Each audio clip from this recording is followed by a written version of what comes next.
Welcome back to another Startup Therapy podcast. This is Ryan Rutan, joined as always by Will Schroeder, the startups.com CEO and founder.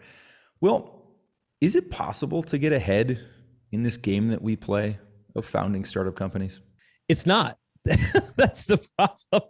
Let's just start there. Yeah. It's like we've got this idea that this must be like this cauldron of ambition, right? Right. And all of us are going to like just kill it and work ourselves so hard and get ahead. And there's some truth to that. Don't get me wrong. Yeah. But the problem with this game is I don't think when we all enter the fray, we actually understand the rules of engagement, right? Sure.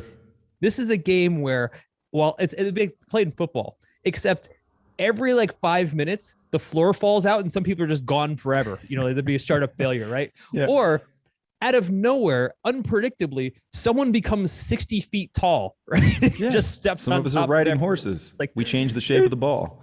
We move the end zones. This game has so much unpredictability.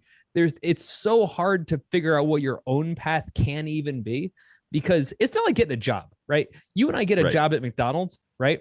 We're both making $15 an hour. By the way, McDonald's pays a lot more now.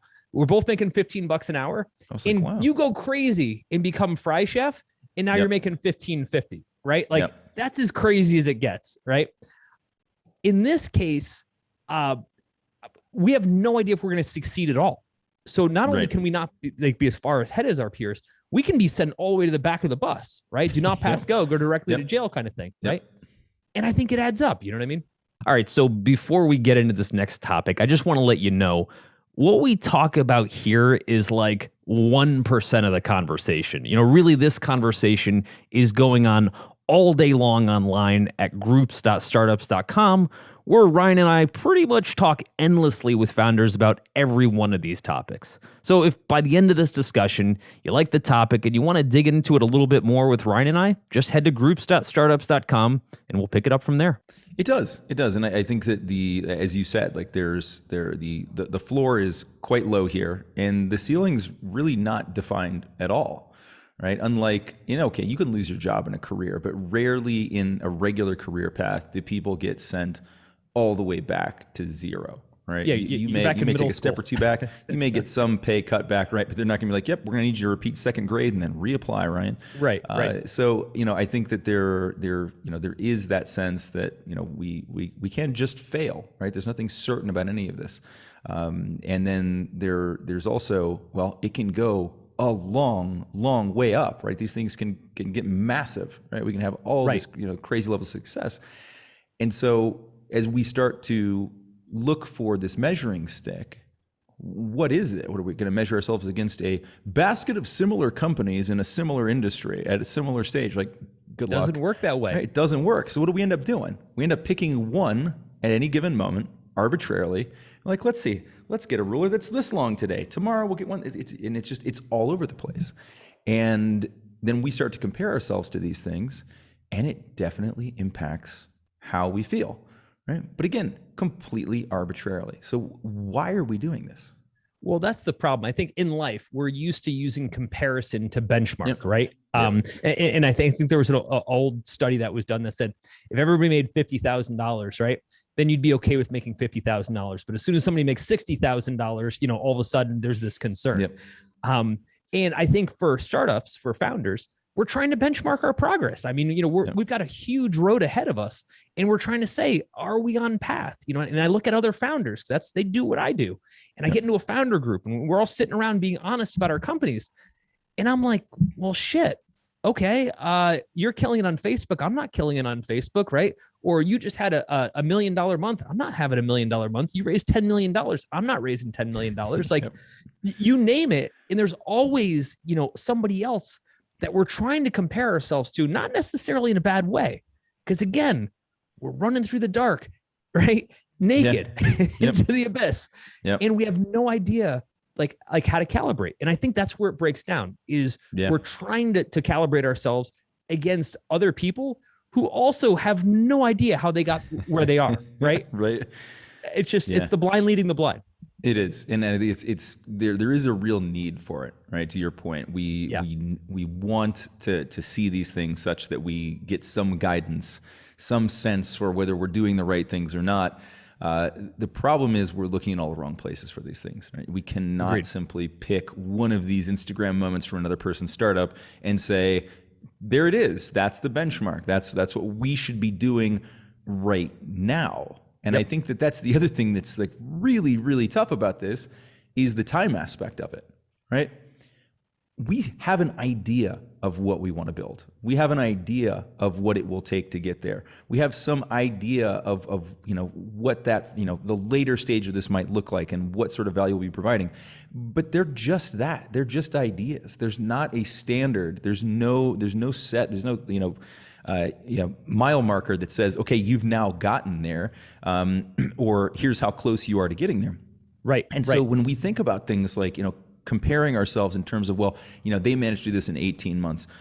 Maybe you've got a comparison that clear. Rarely do we actually know when somebody started and when somebody got to a place, right? And then we're trying to do the same things for ourselves. And we're saying like, we should be further along. We should be generating more revenue. Right. Based on what? Like, Based how on what? are Right. you deriving that? What sort of insane calculus is happening in your brain that allows you to come to this thing and say, nope, we're not as far along as we should be? Now, look, as founders, like we have to have some level of urgency. Right. We have to want to push ourselves. We can't get complacent and satisfied and just say, well, it'll take as long as it takes. Right. That Which sounds nice. probably is the right answer too, by the way. It will take as long as it takes, but not if that starts to impact how we perform and how we strive towards these goals.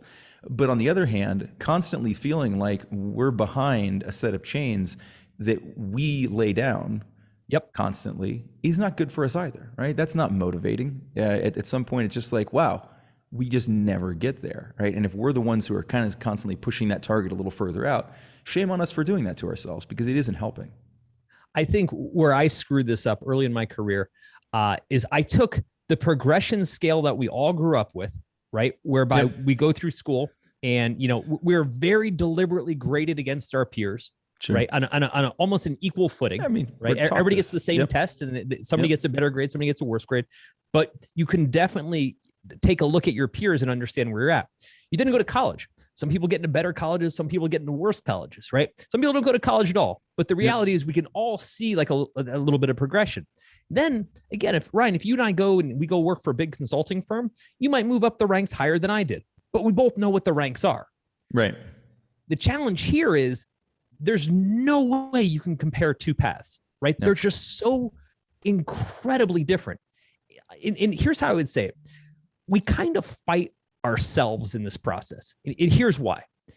We've developed, and this is for everyone in life, but we developed this concept of where we're supposed to be and then beat ourselves up over it not being there. And this cracks me up because I look back on my life, like I look back on my childhood and where I came from, and I am light years beyond where I ever thought I was going to be. To be fair, a lot of that had to do with my expectations were very low.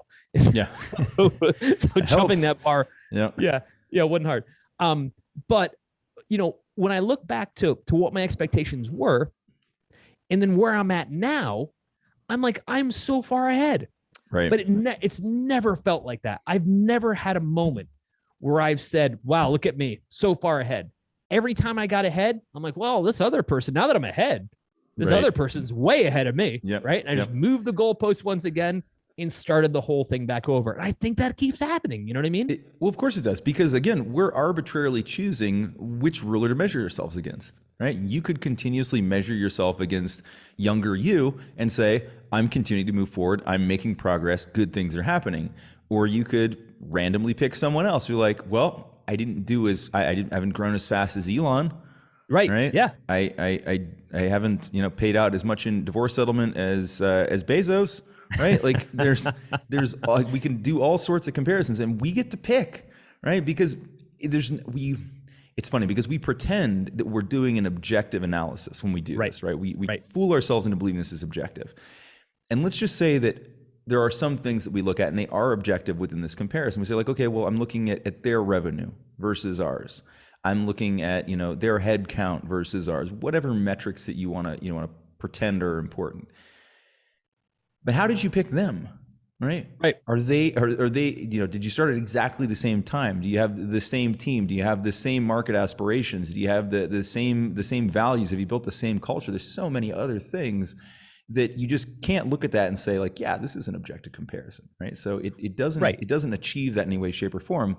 And yet we throw these things up and we allow them to impact how we feel about ourselves. And it just rubber bands up and down depending on who we're comparing against that day, which is to say that it's completely arbitrary and has no value to us. I think for me and probably a lot of other founders like yourself, like going into this, it's, look, I just want to make payroll. Like, right. Like that's my milestone. That's my success. Yeah. And by the way, it matters. Yep. We did a whole episode. It does. Of that, right? Sure does. But what happens is we forget about those so quickly. We get to that milestone. You know, we're now paying ourselves. We've now quit our jobs and we're working for ourselves. We've got all of these things that are happening now, and we get amnesia, right? Because now all we can think about is what's that next thing, you know, that I haven't achieved or the next thing I haven't gotten to. And then we look at other founders. And again, this is what keeps messing with us. We look at other founders and they're in the stratosphere, right? They're like, oh my God, right? Like, how did they get so far so fast? Except they don't feel that way. Right. They're playing the same game. In my career, I've had, you know, some great highs and lows, good moments, bad moments. My other founder friends would look at me and they've told me as much. So I know this, and like, dude, I have no idea how you did what you did. And I was like, you know, it's funny you should say that, because when I did what you think I did, it didn't feel anything like you thought it did. Right. Like, you're also, by the way, I have no idea how I did it either. Right. Yeah, no, that's what I'm saying. Like, and so it wasn't the experience you thought it was, right? Where, oh my God, this guy raised a ton of money, so he must be killing it. Right. And he's sitting there going, this is horrible. Like, I have so many expenses. This is a house of cards that I built. I'm a total fraud. Right. Like, they see it so differently, but that's how, those are the things that we're comparing ourselves to. And we get very serious about it. And you know, we have all kinds of mental health issues around it. This it's not okay. We're calibrating toward broken measurements. And I think that's the core of what we're talking about today, which is, in this business, we really can't use external factors, people, companies, whatever, to guide ourselves or to calibrate ourselves, because they don't work. They're so random. And more importantly, it doesn't actually help us, right? It's not like if I see that my friend got funded and I didn't get funded, that's going to help me in some way. Therefore, by recognizing that, I will now get funded. Yeah. Right. Not how it works. Right. Talk about the randomness a little bit, though. Let's stick on that point, because I think that's really, really important in all of this. You know, kind of speaking to what I was talking about before, which is that you're arbitrarily picking a couple of factors to look at. So let's dig in on that a little bit, though, and let's talk about exactly how random some of this stuff is, not just in our own choosing, but in actually the way that these things play out. Like, how much of this is actually under control, and how much of this is truly some level of random that we're reacting to. Here's the best part. I'm gonna put together a mock founder group, and all the founders are me, right? They're Will from different vintages, right? Yep. And they're all listening to each other give their updates, right? And there's 19-year-old Will, and he's like, I'm broke. I just came off welfare. Like, I have no idea how I'm gonna make more than $10 in my life, right?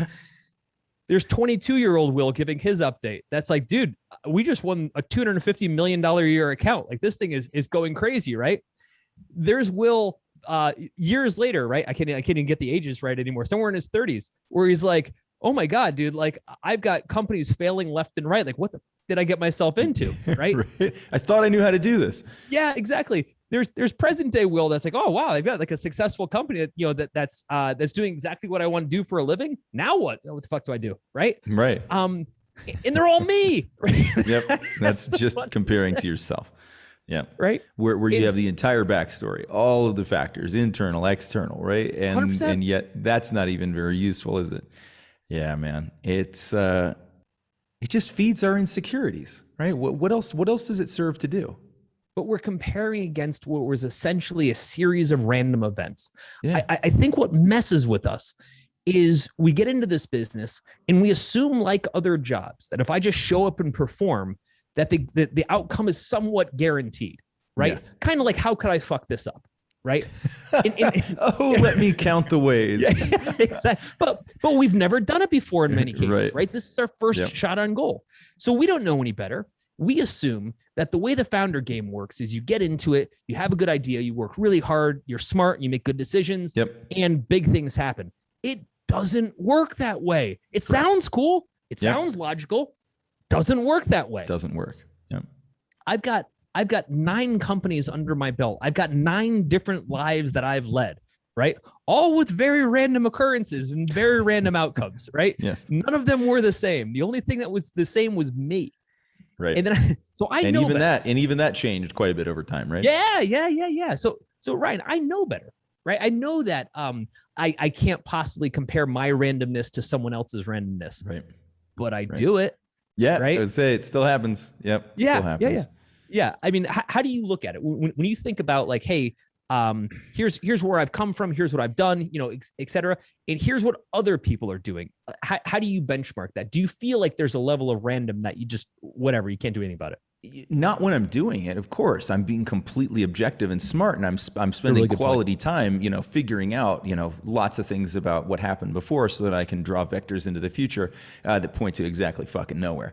I never know that at the time, though. Yeah, right. It's funny because again, like we will pretend that it's some objective exercise, and in reality, it comes from all kinds of places. It comes from, this need to be validated. And if we can't get validation and approval externally, then maybe I can create validation and approval through comparison, right? I can give it to myself by saying, okay, well, at this same stage, roughly, I accomplished this and they accomplished that. And so like, oh, there's some approval, right? Like that looks like I did about what I should do based on this random ass measure that I just picked. Or we can use it to beat ourselves up a little bit, which I'm prone to doing, right? And to say that like, man, I need to be doing more. I have to be this by then. I have to do that, right? Am I looking at everything else in their life, right? Do they have a happy marriage? Do they have, well-adjusted children? Are they taking care of themselves? Of course not. I just picked one damn thing that was completely random and said, hey, let's focus on this for no particular reason other than to torture myself with the point of the spear, right? So yeah, I know and again, like I think what I've learned from this is more about the motivations around why I do it, why we as founders do these things. And I really do think it's validation seeking. It's torturing our insecurities to some degree, fueling our insecurities. Which we do, right? And it's part of that. I think it's almost like scrimmaging with it, right? It's holding it in some sort of space and saying, hey, let me explore these insecurities. Let me dial them up. Let me pour some gas on the fire and see what happens, right? Let's do that. Let's beat ourselves. It always lands wonderfully. You're like, I always walk away thinking, I'm glad I did that. I learned so much. I feel better adjusted. And look, sometimes I do. Sometimes I do come to some realizations about like, what was the deep-seated thing well below this that caused me to want to create this comparison in the first place? The comparison itself was utterly useless. Right. Other than sometimes it helps me to peel back the onion a bit and go, here's that rotten spot that needs cut out. Like, this is what I need to focus on. But I'm having trouble even putting a finger on one of those things at the moment where there was something like real and concrete that I walked away with and was like, I'm gonna go fix that, right? It's rarely quite that obvious, right? It just ends up being random for the sake of random. By the way, I just want to mention, if what we're talking about today sounds like the kind of discussion you wish you were having more often, you actually can. We're online all day, every day, working through exactly these types of topics with founders just like you. So any question you would have, or maybe some problem you just want to work through, we're here and we love this stuff. And we're easy to find. Head over to groups.startups.com and let's just start talking. I think that for every time I thought that any kind of comparison would give me some sort of spark of motivation, and maybe in the entire career of doing this comparison business, maybe 1% of the time it gave me more motivation, 99% of the time it made me miserable. 99% of the time. And here's what kills me. I did all the stuff I said I was going to do. Right. Like when I was a kid, I just wanted to not be broke anymore. Right. Yeah. And I accomplished that. Right.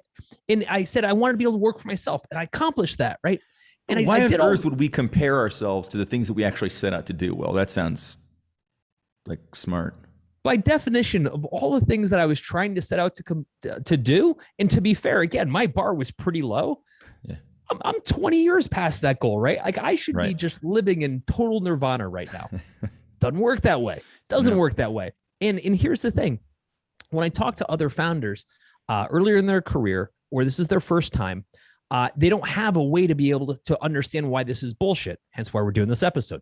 They don't have a way to be able to say, oh, man, it kind of feels like I'm a fraud. I'm behind. I'm this, I'm that. It's like, you literally feel like every single founder out there, right?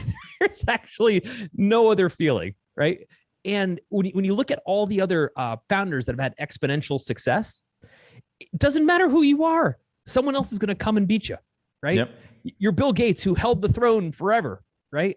And then all of a sudden, Jeff Bezos, who lives like 20 minutes away, right, shows up and takes the crown, right? And you're Jeff Bezos, and you're like, dude, I've got 100 billion plus, right? Yep.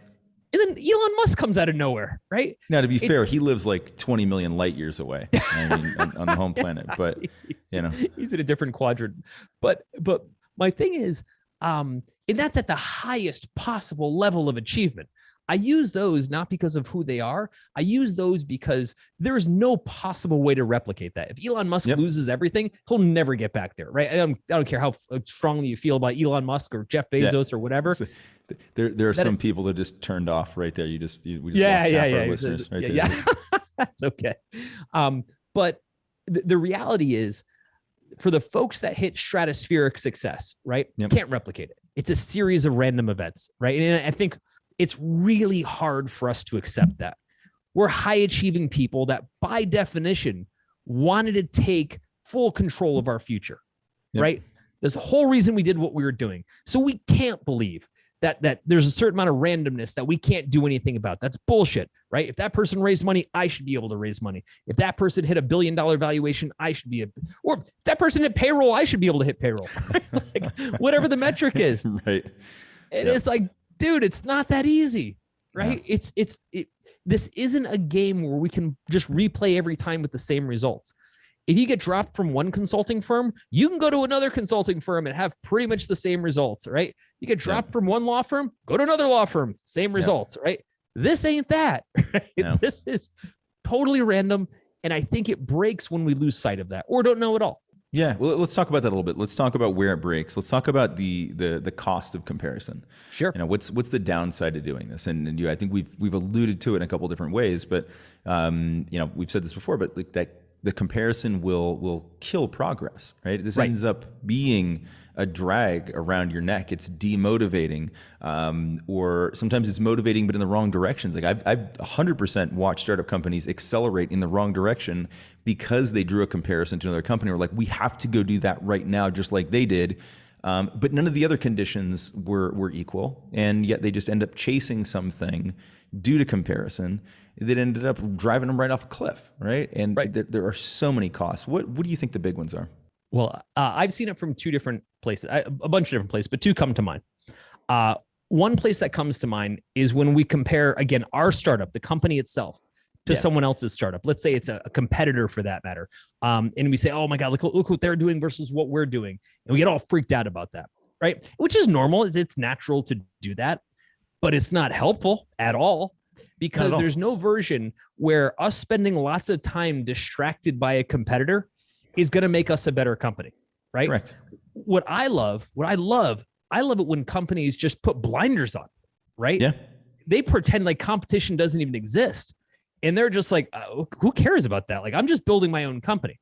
Yeah. Apple, IBM, right? Like at some point, jobs, like, and probably in that, it'd be really interesting to can't ask him, but it'd be interesting to know, like, because there was a period where there was very direct and heated competition between the two of them. And then what we saw was, well, Jobs left for a while, right? Left completely.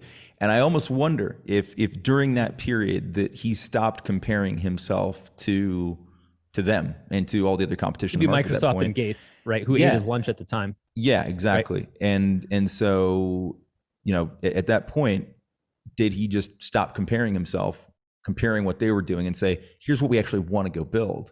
And then came back to, I mean, that's certainly the way it played out, right? They took very, very different paths, and have had, both amazing outcomes, like lots of amazing outcomes, IBM, HP, Microsoft, and Gates, right? But they stopped directly competing in that same way.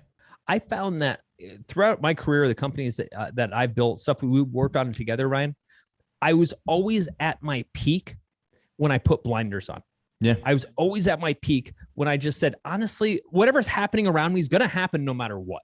Right. It's like being in the race car and be like, you know what, let me look behind me. Let me look to the side of me and kind of see what's going on over there. It's like, dude, the only way you're going to win this race is with what's in front of you. Right? Yeah. Like you right. focus on that. And I think this is, again, that's a business context where we're looking at competitors or who raised or anything else like that. And we're getting distracted. Right. But it's in a personal context where we start looking at other founders and their progression, right? Maybe they're our friends and maybe they're moving along faster than we are. We never seem to like compare ourselves to the people who are doing worse, right? Like, oh, well, it's too bad for them. They just did worse, right? It's always, you know, we never get depressed because, oh my God, I'm doing so much better than all my friends. I feel really bad for them, right? I generally don't think that's what the heart of our feelings are, right? And so I think at a personal level, when we start looking at other founders and what they're doing versus what we're doing, it's bad, right? Yeah. Because it has nothing to do with our progression, right? If they do 10 times better, it won't help us.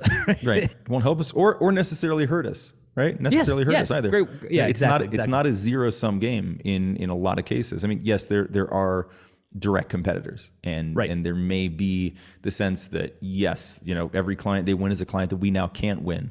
Doesn't mean there isn't another client right around the corner that we can. Right. Doesn't mean that there's no business for us just because, right? This isn't a sporting match where there's a whistle that blows and at the end, whoever had more points takes it all. Doesn't work that way, right? Especially in life. They're twice as big as you are. Right. Does that matter? Right. Right. Are you still taking home what you need to? Are you still providing, you know, wonderful lives for the people that you work with and the clients that you service? If so, who cares, right? Being twice as big doesn't mean that they're twice as good. Again, we're arbitrarily picking, you know, some factor and saying this matters. This matters a lot, and I'm going to base my self-worth and the worth of my company on this metric. Fuck that. Like, well, right. And the fact that we nor they can control how that metric even got there just makes it so much worse. We're trying to calibrate against something that's a constantly moving target that none of us can actually stay on top of, which, you know, kind of is what it is. But what I think blows us up is that the moment we start using comparison, right? Like as a way to be able to say, am I moving forward? Am I making good decisions? To your point of validation, right? Should I feel good about what I'm doing? We've already lost. The moment we start that process, we've already lost because it will always, always, always end in a shitty place. And yet, you know, we constantly do it. Yeah. Yeah. So what do we do instead? Right. So, I mean, I heard you about the blinders and, you know, I agree with that. It's interesting because as founders, we have to be able to zoom out just far enough that we don't get caught up in myopic details and end up, you know, building heads down and driving off the cliff. But at the same time, we can't zoom out so far that we start to absorb information and react to things that are outside of our control and that don't really have any impact on the business, like competitive factors or like what somebody who's completely unrelated is doing, but they're also a founder and he's on his boat and here I am at the office. And so now I feel bad about myself. So it's tough. So, you know, we can put on the blinders. What else do we do here? I think what we need to do is go back to what are our goals, right? We need to be able to say what was important to me to begin with. Okay. So going back to young, poor Will, right? Where he was just like, dude, I just don't want to work construction. It's ironic because now I do carpentry for fun, but like, I just didn't want to work construction. Nothing wrong with working construction. Right. I wasn't going to be any good at it. And that's what my dad did. So that was kind of my given path. Yep. And so I looked at it as if I could just go on my own doing something that makes money. At the time, the independence wasn't even important to me because I hadn't been on the planet long enough to recognize the value in that. Yeah. But I just knew if I could control having a paycheck, because anybody else would fire me, in my mind, was probably true, then I'm good. And so the moment that happened, it took a minute, but the moment it happened, I forgot that goal, right? That's where I started coming off the rails. Yeah. I forgot that I was on path, right? It goes back to all these micro goals. People look at it and say, well, I want to have $100 billion, net worth. That's a shitty goal, right? It is. Not because you couldn't get there. And maybe when you do, that'll have value. But the goal should be, where am I going to get this week? Where am I going to get this month? Where am I going to get this year? Right? Because those are the only things I can actually accomplish. And then this is the other side of it. To your question, recognizing that I got there. Yes. Right. And maybe it took longer. Recognition is a huge part of it. Right. Recognition and celebration. We did an entire episode on how important it is to celebrate these little milestones and how many of them actually really do exist. They're typically not the ones that get celebrated. Right? It's, we raised funds. We went public. We exited. Whatever. Like those are the ones that people focus on. But the reality is that those were a collection of a bunch of other awesome little wins that stacked up into these bigger outcomes. And I think that, I don't think we talked about the time, but, now that we're going through this comparison, I think that is another huge piece of the value in somehow celebrating and memorializing to your, you use the word recognize, recognition of the fact that we've gotten here and saying like, we did what we set out to achieve. Now we'll set a new goal. But from this point forward, we don't need to compare ourselves from zero to that new goal. It's from where we just were, this new point of success that we're going to lever off of and move forward. Now let's look at that, like this small point in time, this small series of sprints that we're going to need to get to that next level, not the entire race, right? It's hard to do, right? It's really hard to have that level of perspective. But I think that if we can achieve that, we certainly feel far better about what we've already accomplished. I think that for all of us as founders, when we get into this game, we've got to just reset how we think about calibration and progress, right? Yep. It's got to start from the very beginning with, these are my specific goals, right? Near-term goals, like again, what's going to happen this month, this year, and then the longer-term goals, what am I trying to accomplish? But we've got to be so clear as to what those are. Why? Because we can't calibrate to anyone else, right? Our goals have to just be a full focus in progress and vision for how we're getting through our specific stated objectives. The moment we start looking at other people's stated objectives, doesn't matter. Number one, because we're in a business where the sands change all the time, right? Two, because all this shit is random, right? So like the fact that somebody landed a funding round or sold a company, they're just a series of events you can't replicate. Again, I was joking before, if I would have found a group of different versions of myself from different eras, some of us would be doing really well and some of us very shitty. I'm sure I'm the same guy, right? Yep. They'd be all over the map. They're all random events, different moments in life. Can't control them, right? So I can't calibrate to them. So I think for all of us, for founders, as we start to kind of get into this headspace about where am I supposed to be, we've got to calibrate to ourselves. We've got to shut everything else out around us and just stay 1,000% focused on what's in front of us. All right, so that was fun, but let's actually keep this conversation going. You've heard what we think about this, but Ryan and I would really like to hear what you think. And we're online like all day long, pretty much talking about every startup topic you could think of, from fundraising to customer acquisition to just really how to get all of this crazy startup stuff out of your head. And there's tons of other founders just like you. They're weighing in on these topics, so you'll get a chance to just hang out and meet some really smart founders. We're also super, super easy to find. You head over to groups.startups.com and let Ryan and I hear what's on your mind. Let's get to know each other a little bit, and let's just start having more of these conversations.